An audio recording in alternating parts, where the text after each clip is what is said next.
Hello. Well, hello, athletes. Belgian Waffle Ride, 131 miles, 14,600 feet of elevation. En route. Unroad. Pretty similar to an Ironman in terms of the time we were out there. Similar post race fatigue, emptiness feeling without the deep soreness. Yeah. So it was very relatable the whole day. And going into the event, we both kind of prepared ourselves mentally in terms of, and we'll get into it later in some more detail, but just like, okay, this is a long day, but we've done long things before. Yeah. All right, so a few things, bike specifics going into the event. This was kind of interesting because as we were kind of prepping our stuff for the event, our bikes started to have more and more stuff on them.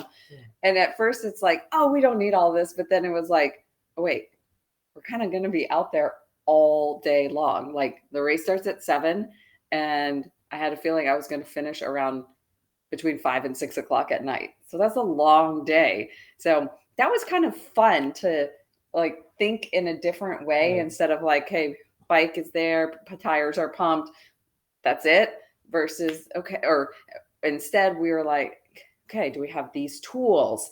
Okay, what about nutrition? Do I have something to hold my nutrition? What if I get a flat tire? What do I have to repair that tire? What if my computer dies? Do I have something to charge my computer? You know, there's just so much more to think about. Yeah. So I wanted to go into some of this because I thought it was all very new to me. You were brilliant in terms of thinking about pretty much everything that we needed without going in excess of unnecessary things. So maybe you can talk about a few things that we had on our bikes that you felt were very important. So yeah. So where do we start? Well, we have some extra luggage on the bike, right? So I swapped my top tube bento box for an XL size. It was I used it before in some of the big rides. It's just easy to access and has a lot more room, and it doesn't really bother me. We neither of us can use a frame bag because we have small frames, so the bottles prevent us, the two bottles on the frame prevent us from having the frame bag. So, for me, this large bento bags, and you had a smaller bento bag, but you used the burrito bag on the handlebars for as well for easy access. And then, few other things that we did, like you mentioned, we were not sure if our Garmins will last that long, because sometimes the Garmin just dies after some time of using, especially using the navigation, having the course there and navigate and adding or connecting different sensors. So what we did, we used a small power bank that was attached to the bike. Yours I actually used because it was round profile, like really small, similar to CO2. So I use a CO2 holder that I bought from Amazon for extra large, like 25 gram or 30 gram CO2, and it held really well. It was attached with the Velcro strap. The holder was like a rubber. You can take a picture of it if you want to post it there later. And then we used just the short cable, that was ready to be plugged into the so I could keep my computer there, which I did. I did end up plugging it in the last hour, but I could just keep my computer there and just plug it in, and I had a charge, which was just really smart. For me, I used like a similar battery pack, which I bought for the upcoming event as well, or for Oregon, just in case I need it. And it's kind of like it was not round profile, it was a small square. So I use a piece of like a neoprene pad that I have here, a whole bunch of sometimes I use for arm cups, cut into places. So I use that to kind of to attach it from one side, and then use two Velcro strap to really tie it to the top tube on the underneath the top tube. So it was basically the bento box on the top, and then the battery pack on the bottom, and again the cable went to where the computer was. I did not need it, which I was surprised because sometimes I get a warning from computer from Garmin at 5 hours. It's like, oh, I'm going into the sleep mode and whatever mode. Yeah. And this time it lasted 9.5 hours with no warnings. Yeah. Also, I had spare tubes. I had 3 CO2s. Yeah, you have 3 CO2s. You have two tubes, like the small plastic tubes that don't take much space. You have tire levers. You have multi-tool that also included a chain breaker in case that chain breaks and you need to make it single speed. Luckily, you didn't have to do that. You have a quick links. I had a puncture. You have the plug-in tool to plug tires, which we actually ended up using. Which we will get to my flat tire. Yeah. And so just basically be prepared for kind of anything. Yeah. Within the reason. Can you mention what type of tires we use for this and the tire pressure?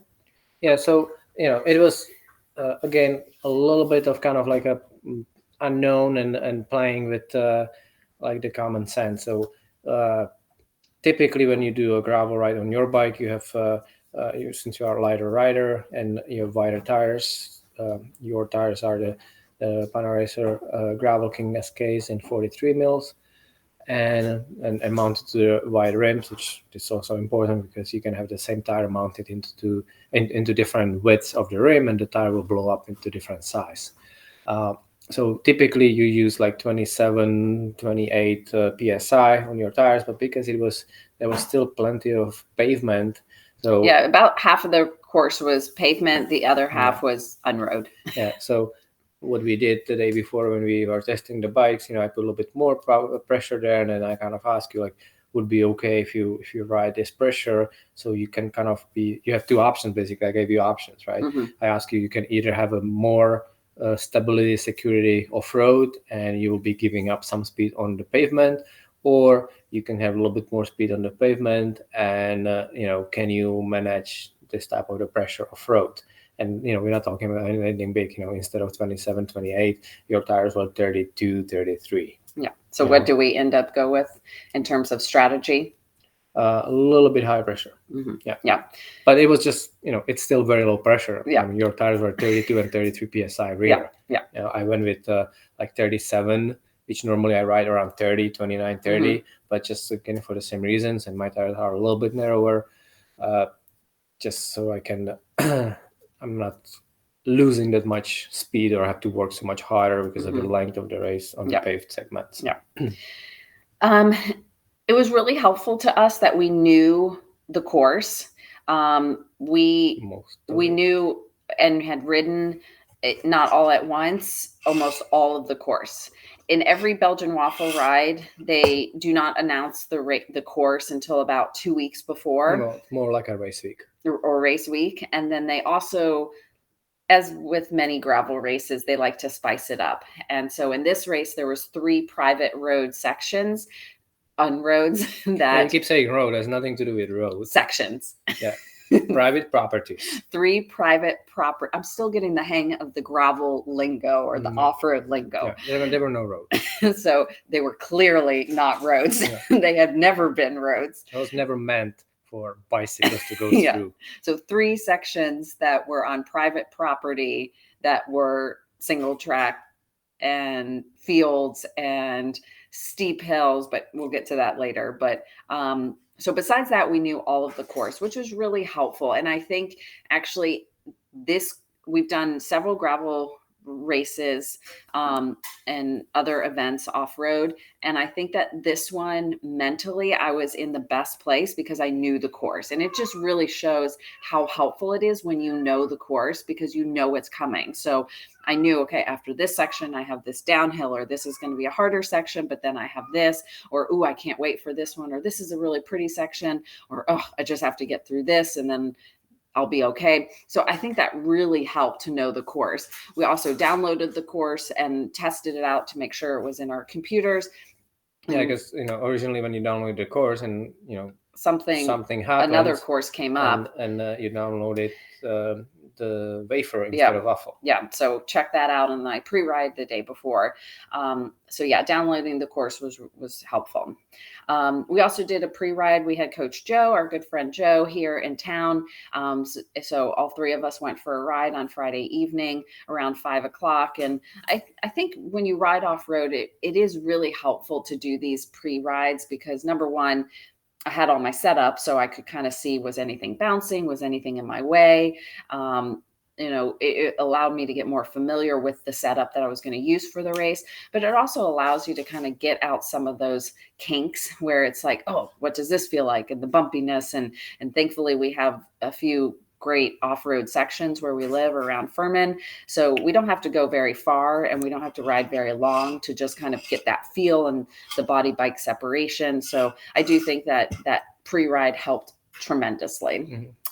Now going into this race, I didn't treat it any different than a long distance Ironman. I tried to carb up the day before, fuel up as if I was doing an Ironman. Went through similar strategies with planning my nutrition. I didn't do perfect with my nutrition like I had planned, just because it was hard for me to get into that handlebar bag. So I was really relying on the bento box that was on my top tube. And then whatever was in my pockets. But I feel like overall I did a good job. I started in my hydration pack with 2 bottles worth of the fructose fuel from Infinite, which is a new product that will be coming out. And then I had 2 bottles on my frame that I just had powder in them, did not fill them up with water so that I wasn't carrying extra weight. And I could just, once I finished my hydration pack, I could fill those up with water, pour them in my hydration pack. So that actually worked out really well. And then I did bring along 2 more packets of Scratch. I couldn't find one in my bento box or in my handlebar bag, but I used the other one. I didn't drink I didn't have any bottles of plain water throughout the race, just because I know that plain water is not going to do anything for me. It's great to taste it, but I need the calories. I need the electrolytes. So I always had a sports nutrition in my bottles throughout the entire race. So I felt like I probably went through about 10 bottles throughout the race of all calories, ate 2 packets of Power Bar Chews. I had a ginger cookie that I brought with me. I had the Never Second bar, which was delicious. I had a Power Bar. So I think that was all the nutrition that I had throughout the race. Yeah, I kind of did a similar thing. Like, didn't drink just a plain water because, like you said, it's no value to it. So if I was drinking, I was getting electrolytes and calories in, and yeah, I just kept snacking kind of all day because I knew it's a big day and I need to make sure that there's that constant source of fuel, and so I don't run out of energy. And I think I did a pretty good job with that as well. Yeah. Just like you, I had just powder in my bottles. When I filled them up, I didn't put it in my hydration pack. I just kept drinking it as a bottle from the bike. And but I think it was a good strategy that we could at least have something of our own nutrition that we like. And I have different things in my backpack and hydration and different things in those bottles, just to kind of change things up for the taste buds. And then I actually like the drink that they offer on the course, F2C. Yeah, and we tasted it the day before. I was like, oh, that's pretty good. It's going to be on the course. So yeah, we tested it out to make sure. I was good with that, and I basically made a decision before the race that I don't need to bring any extra powder with me. I'll just use whatever they have, and it worked well. Yeah. The other thing too, in the morning of the event, it was about 50 degrees. So it was definitely on the cooler side, which also helped in a way with hydration, that we could decrease our hydration needs a little bit and focus more on just making sure we got the calories in that first hour or two. So that also helped kind of space out our hydration as long as we just kept it taking in some type of calories. It was cold in the morning. I opted to wear, I always bring extra clothes, just in case. And I opted to wear full finger gloves, just light gloves, and then arm warmers. I probably could have gone without the arm warmers, but I just was cold in the morning and I just didn't want to be shivering. I warmed up just fine within 10 minutes or so of starting. But other than that, I felt like the morning went really smoothly. Went to the bathroom, got lined up. This event, they started the wafer early. No, Are we the wafer? no. Waffle. They started the waffle first, then the wafer, then the Wana. Yeah. So Marnie's lying again. They started everybody together, but they let the waffle lined up first, then I'm behind us I'm not lined up. lying. Yeah. So I'm just passing along incorrect information. yeah. So So when the race started, everybody went, yeah, and you start mixing up. yeah. Thank you. That's why you're here. Yeah, the parking was a little bit tricky just because the main parking area filled up. So we went and parked in another area that we weren't expecting, but it also allowed us to ride our bikes to get to the Yeah. start. So that was kind of nice to have, a few minutes of riding. And they did serve breakfast, Belgian waffles with syrup and coffee. We didn't get any this time. I did get it last time when I was there, but I just kind of felt like I felt pretty good. I just didn't want to eat it. Yeah. But I did have one afterwards. Yeah. So now going back to our mindset before this event, looking back and throughout the day, we both felt that it was challenging, but it wasn't hard. And we were talking about this after the event. And I think the reason why we felt like it was challenging is because it was a very long event and it had a lot of challenges that you had to overcome in order to get to the finish line. But in terms of hard, I think from our perception of the word hard is that it feels like it's such a monumental task that it's like, is this even possible? And the reason why we thought it wasn't hard but challenging was because we mentally prepared for it. We knew it was going to be hard. We told ourselves it's going to be a long day. And I think putting yourself in that mindset, we were both a little bit nervous just because it was like, oh my gosh, this is going to be a very long day. But we just kept thinking, but that's what it is. We get to ride our bikes all day, and let's not make it any more complicated than it is. So I think that really helped with our mindset and allowed us to just focus on like enjoying the day as opposed to seeing it as something of that it's going to be very difficult and we may not enjoy it. Yeah, well, I went into the race pretty relaxed, and I was not really nervous at all. Yeah. I knew that it was going to be a very long day, and something that like the distance in the one single ride that I basically the longest distance I would ever cover, and this time it was with the difficulty of the off-road segment. So I knew it's going to be very long, and that kind of like put me in a place where I knew that it's not really a race for me. Mm-hmm. I just need to complete it. Yeah. So the only worry would be like, I just need to make sure that I can manage my cramps and my back and then these type of the issues that I usually have during these rides. But I also kind of like the peace of mind for me was that I kind of made a peace with I'm not going to be trying to race it from the start like you normally do in the bike racing. Mm-hmm. I'll just try to pace it so I don't end up with these issues, the cramps and the back issues and all that. And that kind of put me in ease, like what the worst thing can happen. It'll take me longer and maybe I would wish. Yeah. But actually it went well. Yeah. I was a little bit nervous just because Carl has a lot more bike racing experience than I do. So whenever I get to the start of a bike only event, I'm always going to be a little bit nervous just because it is very unpredictable. But I will say, though, that I have done so many bike events this year and off-road events that I wasn't too nervous. I was nervous, but I knew what to do. So it didn't worry me. And that just comes from experience that I felt comfortable in any situation that was going to be thrown at me. Now, one thing that we discussed is how we got through the event. And I thought that this was kind of funny that we had two completely different approaches as to how we mentally broke down the course. I did not want to know where I was the entire time. I never looked so there was 8 aid stations, and at each aid station, they listed what mile you were at and how far to the next aid station. I would only look at how far to the next aid station. I would not look at where you were at on the course. My computer only showed the navigation. I never, even though I was tempted, I never moved the screen. I never knew where I was. I didn't look at my phone because I didn't want to know what time of the day it was. So I only focused on the section that I was in because the computer says like climb 3 out of 18, or it will say 4.7 miles until the next turn or whatever. And that's the only thing I focused on. And that really helps me because I don't get into that place of, oh my gosh, I still have so much more to go. I just focus on that one section. I think also because I'm much more comfortable on the road than the gravel. When anytime I got to the gravel, I was just focused on, okay, when I get to the road, then I've checked off another section. And then the road was kind of like a freebie for me.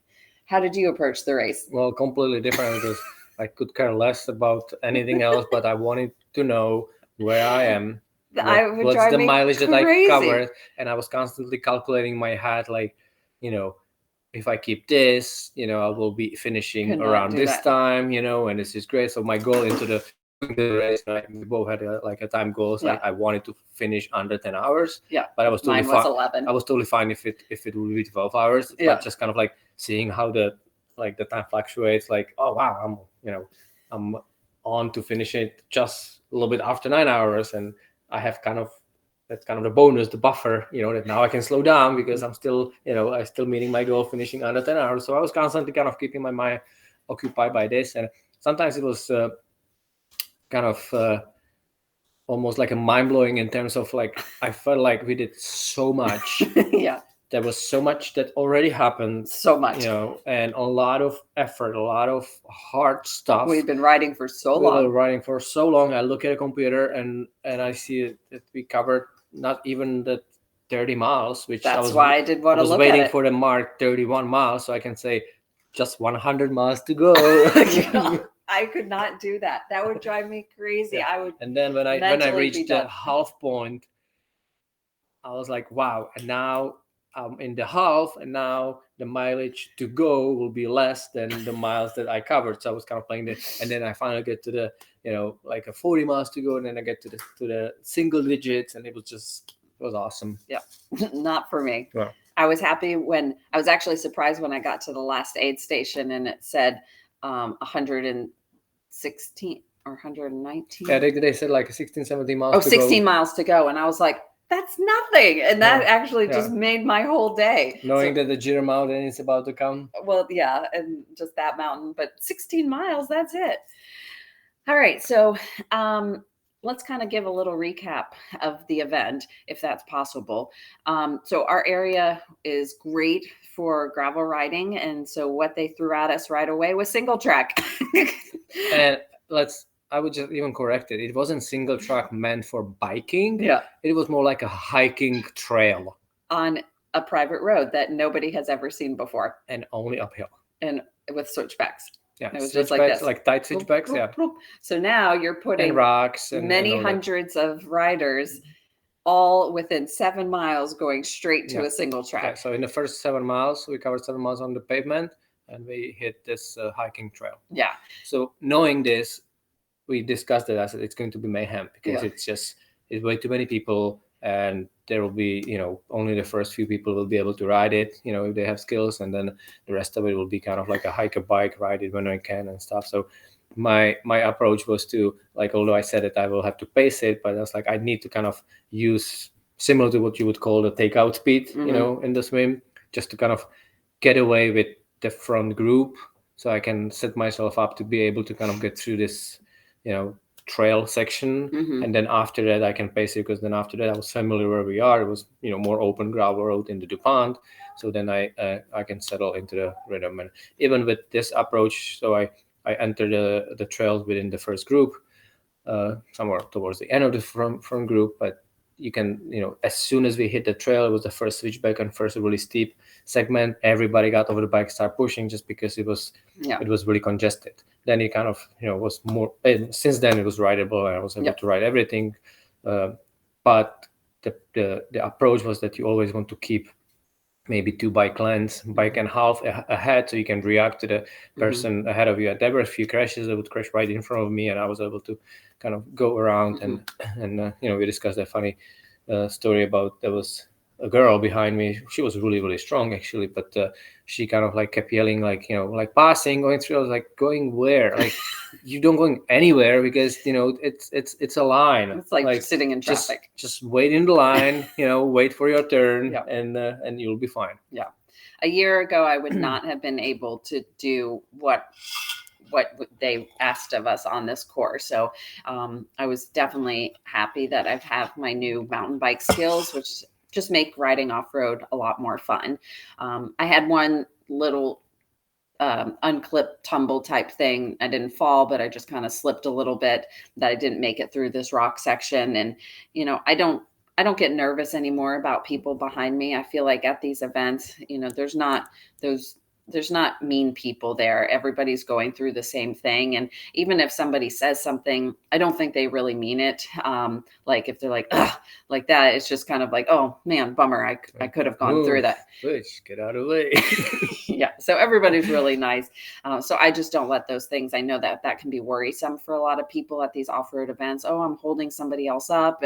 But I think if you just position yourself appropriately, you'll find that there's somebody in front of you, there's somebody behind you, and everybody's just trying to figure out how to do it their own way. So you just have to know how to read other people and just, know that it's a long day.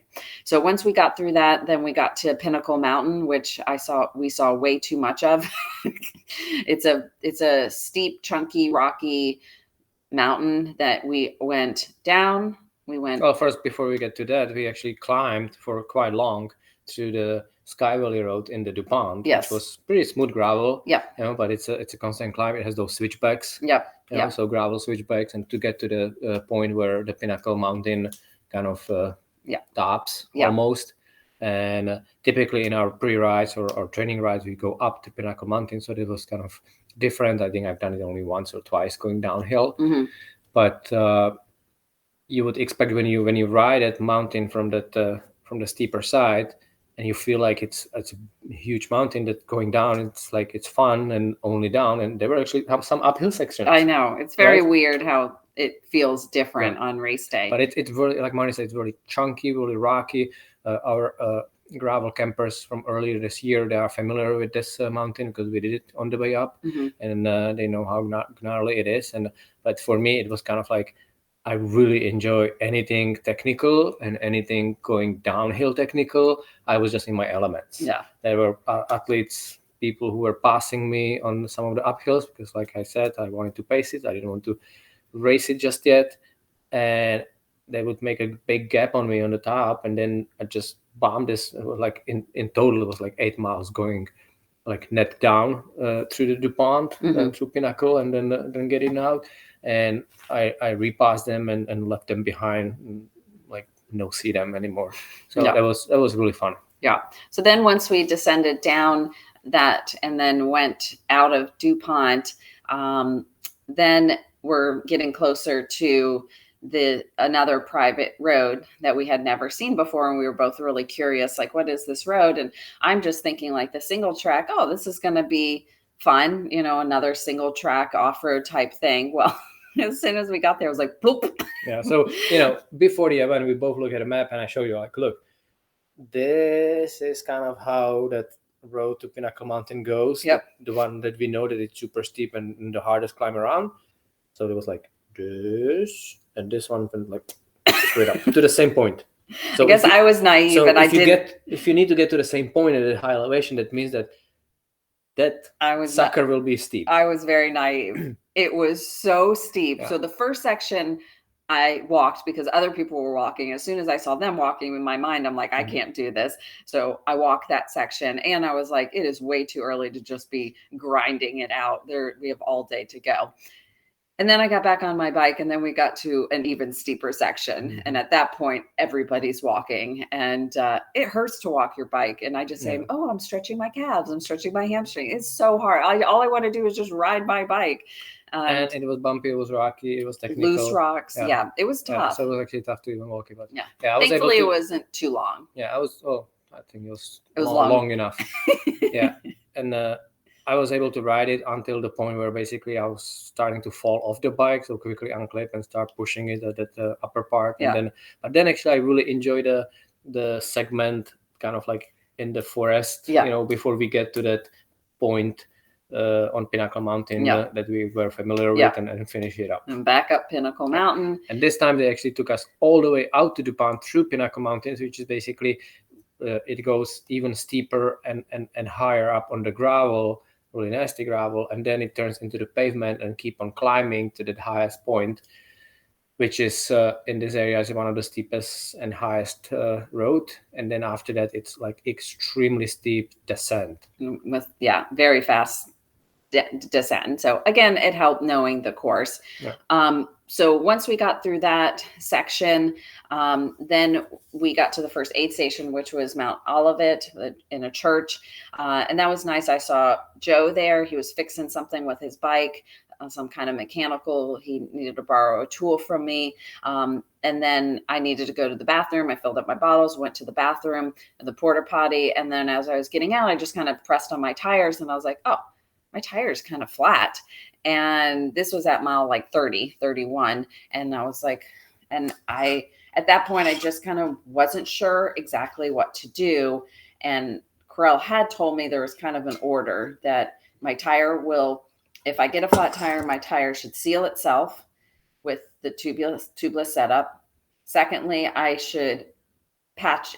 Yeah, if it does, basically, if you have a small hole, it should seal itself. If you have a hole that the sealant won't seal it, then you use the plug. The plug. To plug it. And I show you how. The little thing you stab it in there and pull it out. You find a hole, you hold it with your finger, get the plug ready, and then plug it in, and then let the sealant do the rest of the job. The replacing the tube, it's really the last resort. Yeah. And I could tell, like, I wasn't sure if my tire was flat, but it just felt a little bit hard riding. So I'm glad that I checked. And then, then CO2 is the last resort with changing the flat.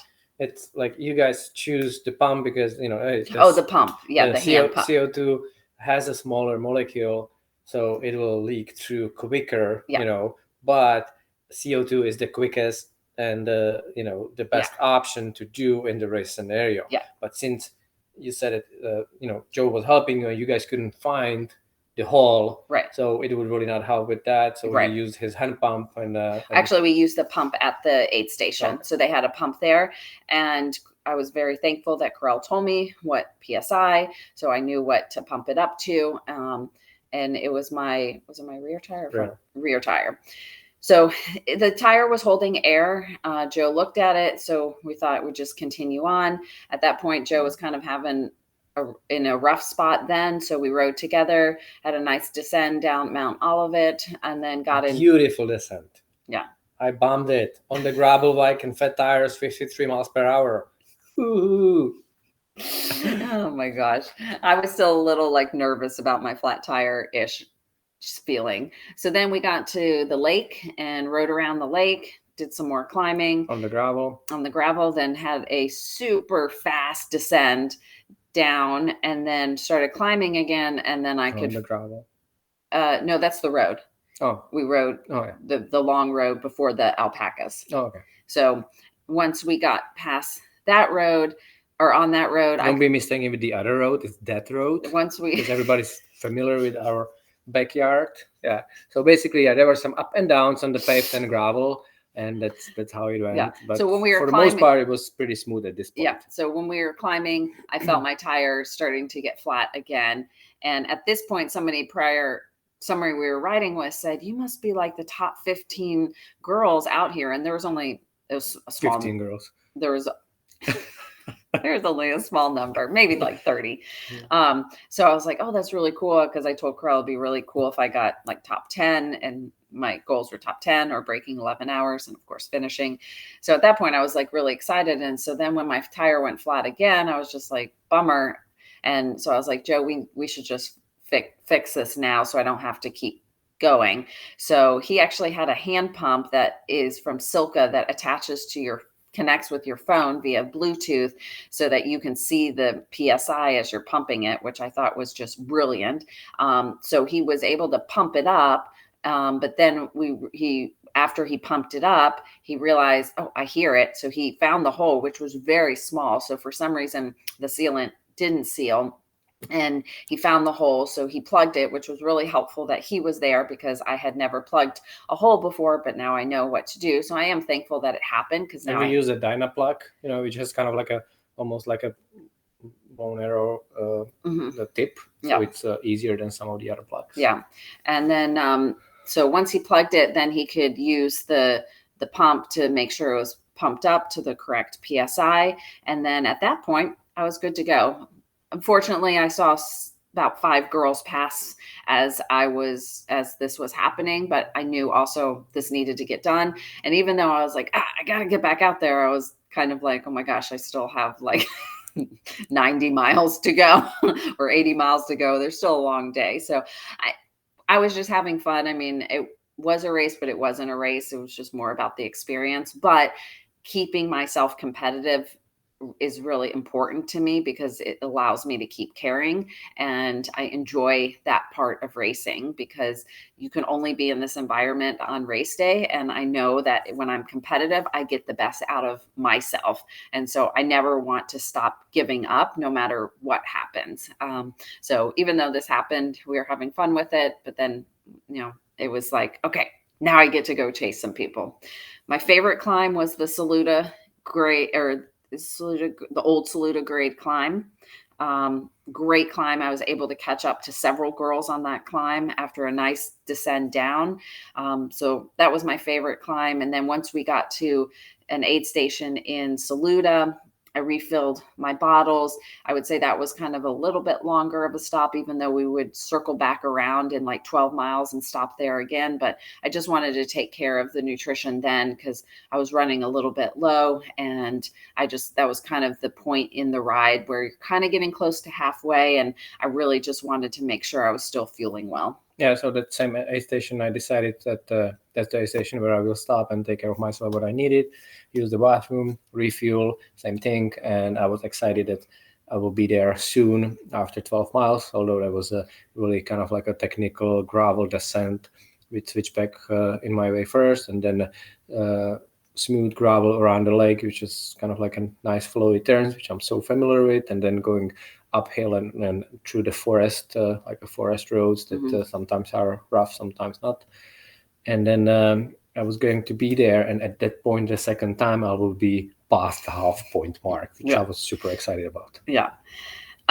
As far as the rest of the race goes, it was just either up or down. There's one kind of flatter section as you're heading back into DuPont, but then it was also very windy. So a few things I just want to mention. The aid stations were great, had a lot of great nutrition and drinks, and the volunteers were super helpful. They even had mechanics at those aid stations. I felt really strong on the climbs. My hands and my palms, I was probably riding pretty hand heavy instead of keeping the weight in my feet like I should have. So my hands were really sore on my palms, which really prevented me from feeling comfortable descending. So I think I was not so great descending, but the climbing, I really felt strong through the whole race. There were a few times where I could feel like maybe I was about to bonk, kind of that headachy, low energy feeling because it started to get really warm out there. But I was able to really manage it, just like dial it back, just keep the calories coming in. But I just want to mention this other private section that was just incredible, that it was, you go into this field, we had to hike a bike again, but then you go in. Nasty. Yeah. But then you go into this field that was almost like, wow, they made this section for us, like they just mowed it for us, and then we turned and there was just beautiful view of the mountains. It was incredible. And then it was like these like berms, like a mountain bike downhill it was segment. almost like someone just digged it out for us. It was kind of, we discussed it was kind of funny that at that point riders from the shorter course were also merged on the same course. So I was passing some riders that were doing the way for the shorter ride, and as I was climbing on some of the really nasty stuff still on the bike, there were people pushing the bikes, and then I had to push the bike again because it was just unrideable. But then I'm going downhill on this tight single track type thing, mountain bike track, and I see, and it was rocky and technical, and I see another guy just pushing the bike going down. So I was just kind of like saying like, wow, some of these people are pushing the bike a lot, like uphill and the downhill. Yeah, it definitely takes energy. Yeah, it was a technical hard ride, so really puts things into perspective.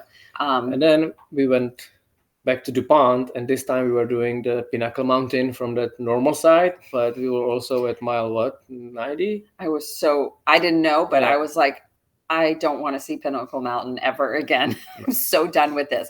But then we got to turn off Pinnacle Mountain onto a single track, which was switchback climbing up, and we had never mountain biked or gravel biked. I was not aware of this trail, and I really like it. Yeah, so that one was it was a lot of tight switchbacks and turns, and which also brings me to a point that we didn't mention earlier. So before this race, I made that tactical decision that we will use easier gears on our bike. Yes, that's very important to mention.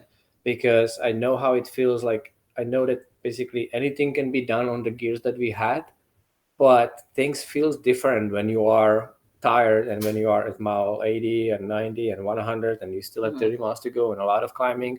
The climbs just feel steeper and you just need that extra gear. So I swapped put even easier gears on our bikes, and I was so glad I did. And there were still segments where we have to just jump off and hike it just because it was extremely steep and unrideable. But I was so thankful for that I did that. I was almost like, I think we'll be fine with it. I was like, no, let's. And what were those gears? So as far as the gear ratio, it was like 0.8 and change, so extremely easy. And how do you do the gear ratio? I talked about it earlier in different chart. You divide the number of tooth on the front chainring divided by the number of tooth in the rear cassette or the cock. So on your bike, you have 4832 front chainring, and normally you ride 1134 cassette. So basically that rear easiest gear, it's bigger than the small front chainring. But for this race I put 1136, so you have that extra gear. So 3436 was your easiest gear, which is like, when you are fresh it feels like you're not going anywhere. But when you are tired and torquing I was thankful. 30% climb, you're glad to have it. And on my bike I have a regular compact 3450 front chainring, and I had 39 in the back as the easiest. So again, plenty of 34, 39 was awesome. Yeah. So then we descended down that switchback section or the hiking trail, and they kind of took us out in a different way. And the course was very well marked, so that was nice. But they took us down a different way, and it had this like river, and we were required to dismount our bikes over a little walkway over the water or bridge, and it was just really nice. And then we got to the next aid station, and after the aid station we rode through a barn, and it was just so cool. I just love these different things that they just think outside of the box. We were riding on the field, and then we were just riding this grassy field with hay, and then we got to some very long grinding climbs, paved climbs. So those were tough. And I met up with a girl, and I think she had been racing me like the whole time, and she had great skills and great downhill on and off the road. And she had been racing with me. I could just tell she was really focused. And then she's like, when we had been talking a little bit, and she's like, "Can I ask how old you are?" And I was like, 41. And she was like, "Oh, never mind." And I was like, "Oh, how old are you?" 18. And I think she thought I was in her age group. She's like, "I hope you take this as a compliment, but I really hope that I'm as strong as you when I get your age." And so it made my day. And so she, credit to her. She had the strength, she had the skills. She just had a heavy bike and the wrong choice of gears. So I would help her on the uphill. She would bomb the downhill. So we kind of were like teammates out there. We just were having fun working together, and we would like almost meet up at the aid stations, and it was great. She actually had one crash that she was zoning out, which I totally understand because you're just so tired at that time. And then it was like, oh, left turn, and she made the turn. I just think she didn't set herself up well. So she just fell into the gravel. So I stopped, and then we continued on riding. But at that point we talked to her afterwards, and she said she's racing cross-country mountain bikes Yeah. as a primary sport. Yeah, as a pro elite. So yeah, so it was really fun to have that company. And then we got to Jeter Mountain, which is a nasty climb. What do you think that percent grade is? Oh, it gets to 20%, and it's paved climb, but it's just nasty. And you have some climbs that It's within the last 5 miles, 10 miles. No, like 10 miles. Yeah, it reaches there are other climbs that reaches 18-20%, but for a very short time. And this kind of was several switchbacks just keep on going in, and people are working the bikes. But we rode it. We rode it before. We were familiar with, we knew, and kind of what was the bonus that we didn't actually go all the way to the top. Yeah. There was a turn that they made on this course, and we did like a really technical gravel descent that neither of us were familiar with. Yeah. And it took us to some new roads that we were not familiar with. It was pretty. It was beautiful. Really pretty. And it's kind of, then it took us back to the right Kanuga where the race started, and we finished on the grass field. Yeah. So I was really happy. I would say that my energy was really stable all day. It wasn't like I was hating my bike and wanted to be done, but I was ready to be done. And then Krell, poor thing, had been waiting there for almost 2 hours for me. So he was ready to be done and go home. But I ended up second in my age group, and I was 11th overall. So I think it was a really good day. But if you wouldn't have the issue with the tire, with let anybody, like, people have issues in these long and events. That's what I said, like anything can happen. So it's just like what if, it's just like it's part of it. Yeah. So it was a great event, and we just wanted to share our feedback from this event. We were very smashed after the event, and I think it's just important to give events, like, respect the events and give them the credit that they deserve.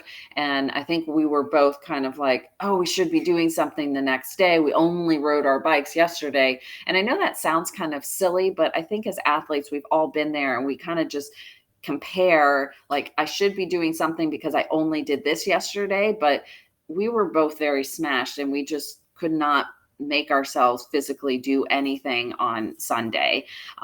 It wasn't until Monday evening that you went for a run in the morning on Monday? No.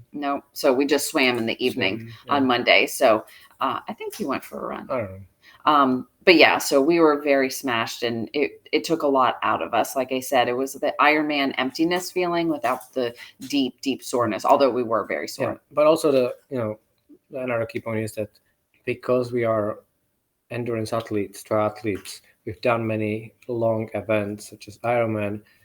We knew that we can deal with it. Mm-hmm. We knew that we can deal with this distance, although we have never done it before. Mm-hmm. But we can deal with this distance, and somehow we'll get it done, and that's what happened. Yeah, and you didn't mention that you had no back pain. Yeah, and no cramps. Yeah, so that's up. So my pacing worked. Yeah.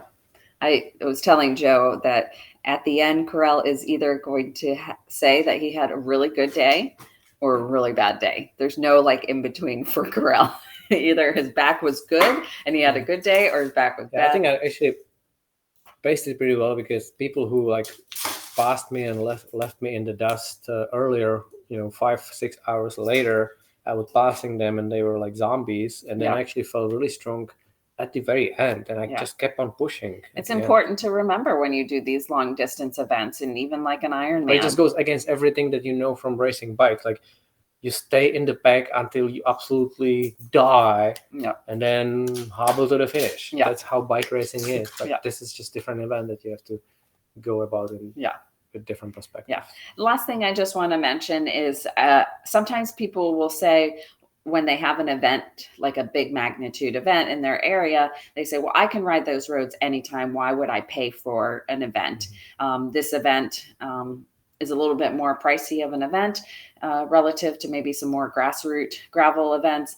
But for us, and I want to spread this message, is that when you pay for something and it's a race and you have to show up, it brings the best out of you. And you can do it. Helps to know the course, use that as your advantage. But if you avoid, I mean, you've got the benefit, the home court advantage. But if you avoid these opportunities just because it's at your home venue and you can do it anytime, you miss out on that great opportunity to put yourself in a race environment where you have to deal with the nerves, where you have to show up at a certain time, where you have to make these decisions because there are other people around, and because you don't have that person that can just pick you up, or you can bail at any time. So I think it is really important to not overlook events in your area just because you can do them anytime. I mean, I've signed up for the Hincapie Gran Fondo. I ride those roads all the time, and I've done that event 4 or 5 times, because I know you can never ride it as hard as you do in the race, and it's never as fun. And so, yeah, just wanted to pass that message along. All right, guys, take care. Hope you enjoyed. Bye. Cheers.